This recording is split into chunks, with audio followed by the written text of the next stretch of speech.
willkommen in meiner Werkstatt. Wie ihr an der Einleitung ja sicher schon gemerkt habt, sind hier Sachen passiert, die nicht so toll waren.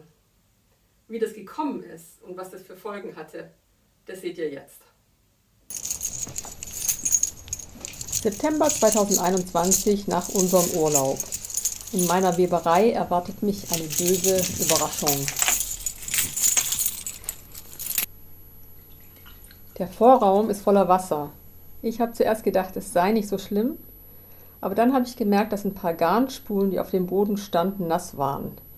Das Wasser stand also zeitenweise bis in meine Werkstatt. Und erstaunlicherweise war in diesem Vorraum sogar diese Kröte. Wie die dahin gekommen ist, weiß ich bis heute nicht. Keine Sorge, ich habe sie in die Freiheit entlassen. Zuerst war meine Vermutung, dass das Wasser hier zu der Türschwelle reingekommen ist, weil die Silikonfugen außen schon sehr morsch waren. Wegen Handwerkermangel habe ich die selber erneuert. Die waren dann noch dicht. Das Problem war aber, sie waren nicht das Problem. Trotz erneuerter Fugen stand das Wasser beim nächsten Regen wieder drin. Hier seht ihr die Fuge und es war trotzdem voller Wasser. Ein Freund von mir kam und wir haben gesucht, wo das Wasser reinkommt. Von innen war es klar, es kommt aus dieser Ecke raus. Draußen haben wir aber nicht gefunden, wo es reinkommt.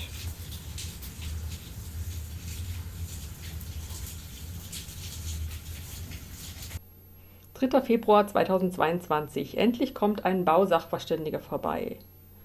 Er hat zuerst mal keine Idee, macht zu meiner Silikonfuge da oben noch eine. Aber am 7. Februar die Katastrophe, mehr Wasser als je zuvor. So schnell wie möglich versuche ich es loszuwerden, weil eins ist klar, es ist wieder in die Weberei gelaufen.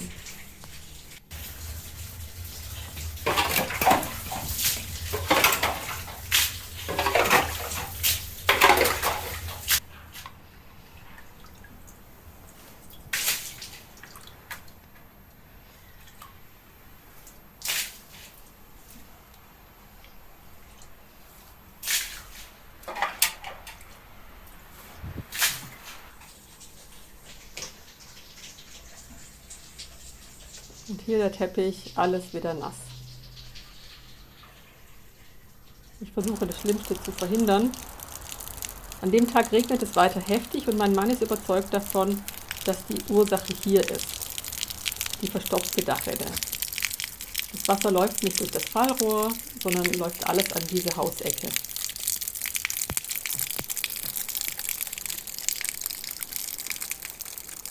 Und kommt unten bei mir im Vorraum wieder raus. Ich schippe und schippe und schippe. Abends rufe ich ziemlich verzweifelt den Bausachverständigen nochmal an und er kommt vorbei und guckt sich das an. Und als er sieht, wie das Wasser hier entlang läuft, denkt auch er, dass das Problem daran liegen könnte. Er holt einiges an Blättern aus der Dachrinne, ist aber für mehr leider nicht ausgerüstet. Obwohl es nicht mehr regnet, läuft das Wasser hier außen entlang. Er schaut sich den Raum mit dem Öltank an, sieht die Feuchtigkeit an der Wand, die ungefähr auf der Höhe der oberen Treppenstufe liegt. Jetzt ist ihm klar, dass das Fallrohr wirklich das Problem ist. Das Wasser sucht sich seinen Weg bis zu mir runter. Ich befürchte am nächsten Tag das Schlimmste. Aber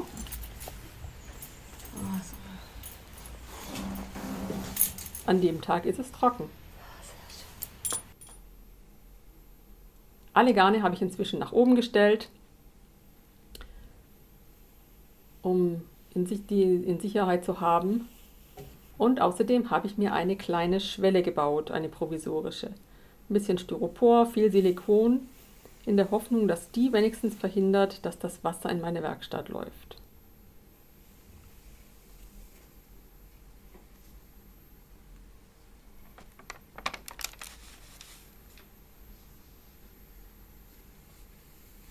Weil gelöst ist das Problem ja noch nicht.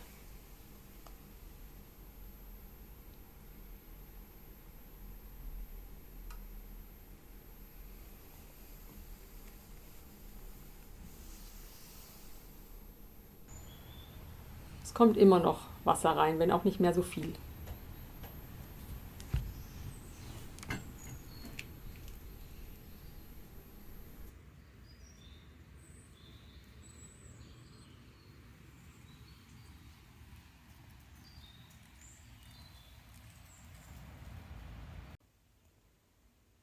Da also alles immer noch nicht ganz dicht ist, habe ich außer dieser schönen Schwelle, die ich ja schon gemacht habe, noch zu einer anderen Maßnahme gegriffen. Ich habe meine Garne jetzt nicht mehr auf dem Boden stehen, sondern habe mir was gebastelt. Und zwar aus dieser Kiste, da habe ich Rollen drunter gebaut. Und jetzt kann ich die immer hin und her fahren, da wo ich sie brauche. Sollte aber der Boden nass werden, sind sie jetzt sicher.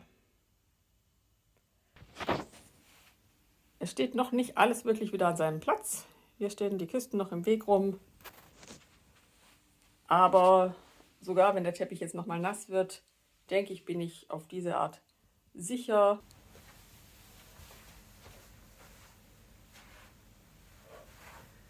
Ich muss sagen, mit meiner kleinen Schwelle und dem Garnlager auf Rollen fühle ich mich doch jetzt bedeutend sicherer.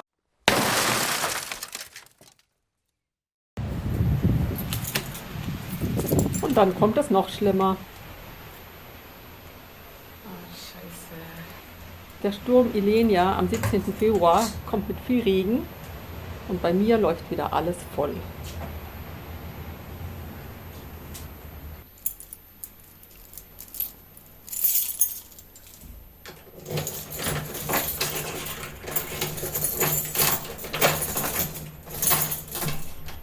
Und natürlich, auch meine Weberei ist wieder nass.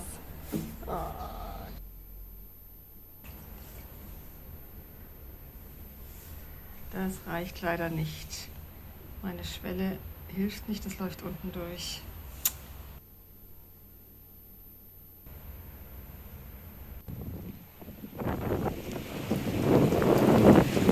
So sieht das jetzt am Fallrohr aus. Ein richtiger Wasserfall.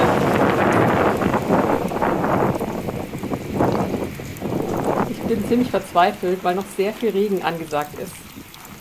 In dem Vorrahmen läuft es und läuft. Ich bin am Dauerschippen.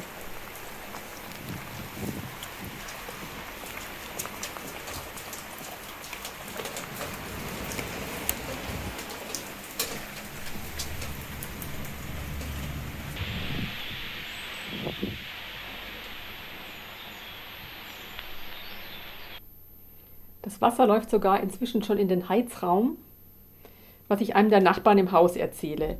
Er organisiert tatsächlich noch am selben Tag ein Rohrreinigungsteam, das das Fallrohr von Blättern befreit.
Und es ist tatsächlich fertig. Das Wasser läuft wieder dorthin, wo es soll, nämlich durch das Rohr. Kein Wasserfall mehr, Nichts fließt mehr außen am Fallrohr entlang, obwohl es immer noch regnet.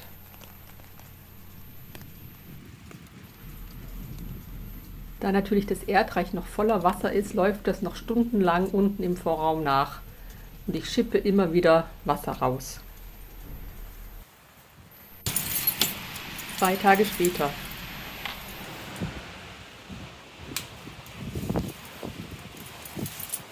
Super, super, es ist trocken.